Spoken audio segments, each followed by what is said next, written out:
New age actors theatre foundation. New age actors theatre ফাউণ্ডেশ্যনে আমি 2009 চনৰ পৰা বিভিন্ন ধৰণৰ কাম কৰি আহিছোঁ। নাটক আৰু থিয়েটাৰৰ মাজেৰে, পুতলা নাচৰ মাজেৰে আমি সজাগতা সৃষ্টিৰ চেষ্টা কৰি আহিছোঁ। আৰু এই 2013 চনত আমি নিউ এজ এক্টৰ্ছ থিয়েটাৰ ফাউণ্ডেশ্যনৰ অংশ হিচাপে আমি জন্ম দিলোঁ পাপেট পিপল অসম।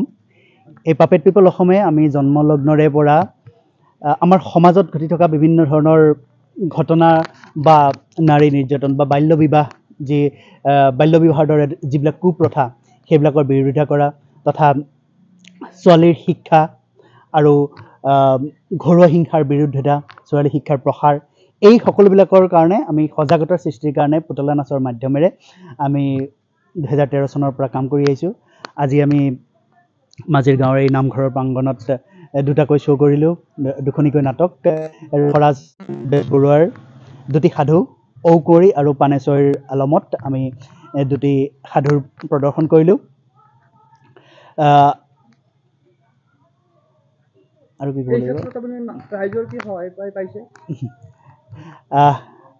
আমি আজি ইয়াত আহি খুব এই মাজিৰ গাঁৱৰ সমূহ ৰাইজে আমাক খুব সুন্দৰভাৱে সঁহাৰি জনাইছে। আমাক এই গোটেই প্ৰদৰ্শনটো কৰাৰ ক্ষেত্ৰত সকলো যা যোগাৰ আদিৰ পৰা সহায় কৰাৰ লগতে আৰু ইমান সংখ্যক মানুহ দৰ্শক আমি পাইছোঁ আৰু সকলোৰে সঁহাৰি, সকলোৰে এক যোগাত্মক সঁহাৰিৰ বাবে আমি এই গাঁৱৰবাসীৰো সকলোৰে পুতলা নাচ আমাৰ মাজৰ পৰা হেৰাই যোৱা বুলি কয়, আপুনি কি ভাবে? পুতলা নাচ আচলতে হেৰাই যোৱা নাই।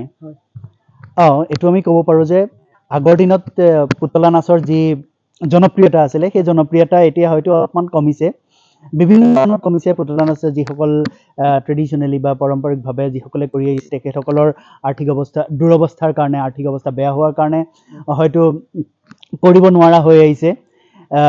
আগতকৈ জনপ্ৰিয়তা হয়তো অলপ কমিছে কাৰণ বেলেগ বেলেগ মাধ্যমো বহুত আহি যোৱাৰ কাৰণে।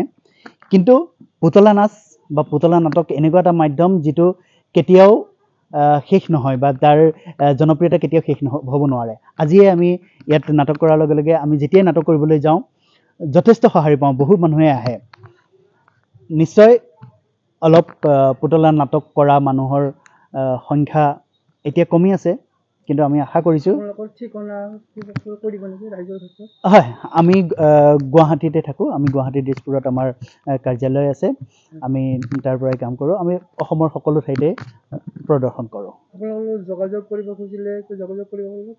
নিশ্চয় যোগাযোগ কৰিব পাৰিব। আমাৰ ছ'চিয়েল মিডিয়াৰ ফেচবুক পেজ আছে, পাপেট পিপল অসম বুলি আছে, আৰু natfoundation.org এইটো আমাৰ ৱেবছাইট, সেইটোতো আমাক কণ্টেক্ট কৰিব পাৰিব। আমি আজি আহিছিলোঁ পুতলা নাটক কৰিবলৈ, আৰু এই পুতলা নাটকখনৰ জৰিয়তে আমি বাল্য বিবাহ আৰু ছোৱালী শিক্ষাৰ বিষয়ে সজাগতা আনিবৰ এটা প্ৰয়াস কৰিছোঁ। আৰু আমি গোটেই অসমতেই বহুত গাঁৱত গৈ গৈ এই শ্ব' কৰি আহিছোঁ। আৰু এই শ্ব'কেইটাৰ নাম হ'ল পানেশ্বৰী আৰু ঔকুঁৱৰী, আৰু এই দুটা খুবেই চিনাকী সাধু, আমাৰ অসমীয়া সাধু। আৰু এই সাধুকেইটাত কিন্তু আমি আমাৰ মহিলাসকলৰ যিসকল মহিলাই কিছুমান মানে সমস্যাৰ সন্মুখীন হয় ছোৱালীসকলেও, সেই সমস্যাখিনি আমি দেখুৱাব চেষ্টা কৰিছোঁ। আৰু সামাজিকভাৱে আমি সেই সমস্যাখিনি কেনেকৈ সমাধান কৰিব পাৰোঁ তাৰ বাবে আমি কিছুমান চিন্তাৰ বাবে আমি কিছুমান কথা উলিয়াইছোঁ, যাতে সকলোৱে চিন্তা কৰে সেই বিষয়ে, যাতে সমাজখন নাৰীসকলৰ, ছোৱালীসকলৰ বাবে সুৰক্ষিত হয়।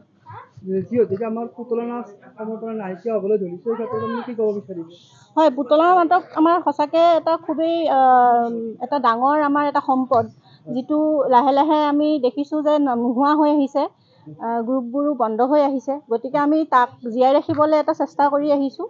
আৰু আমি ভাবিছোঁ যে এনেকৈ কৰিলে আৰু যিখিনি নতুন প্ৰজন্ম তেওঁলোকেও এই কলাটোৰ প্ৰতি আগ্ৰহী হ'ব আৰু শিকিবলৈ আগবাঢ়ি আহিব, আৰু এই কলাটো নাইকিয়া হোৱাৰ পৰা ৰক্ষা পৰিব আৰু আগলৈ আৰু তাৰ প্ৰচাৰ হ'ব। হয়, পিছ পৰি আছে যদিও আমি দেখিছোঁ যে মানুহে খুব ভাল পায়, কিন্তু লাহে লাহে কমি আহিছে, আৰু প্ৰচাৰ হ'লে খুবেই ভাল। বিভিন্ন ধৰণে প্ৰচাৰ কৰিবলৈ আমিও চেষ্টা কৰি আহিছোঁ, আৰু সকলোৱে যদি প্ৰচাৰৰ বাবে সমাজেও চেষ্টা কৰে, চৰকাৰেও চেষ্টা কৰে, খুবেই ভাল হ'ব। আৰু অসমৰ বাহিৰতো যাতে মানুহে চিনি পাওক এই কলাটোৰ বিষয়ে, পুতলা নাচৰ বিষয়ে। চৰকাৰে যদি আৰু আমাক অৰিহণা দিয়ে, আৰু অলপ আমাক উৎসাহ দিয়ে, তেতিয়াহ'লে আমি আৰু আগবাঢ়ি যাব পাৰিম। সেইটোৱে ক'ব বিচাৰিছোঁ। বাকী আমি নিজৰ ফালৰ পৰা চেষ্টা কৰিয়ে আহিছোঁ আৰু মানুহৰ পৰাও বহুত সঁহাৰি পাইছোঁ। সেইকাৰণে ভাল লাগিছে আৰু আমি 2013 চনৰ পৰা এই কামটো কৰি আহিছোঁ। Stay informed, stay ahead.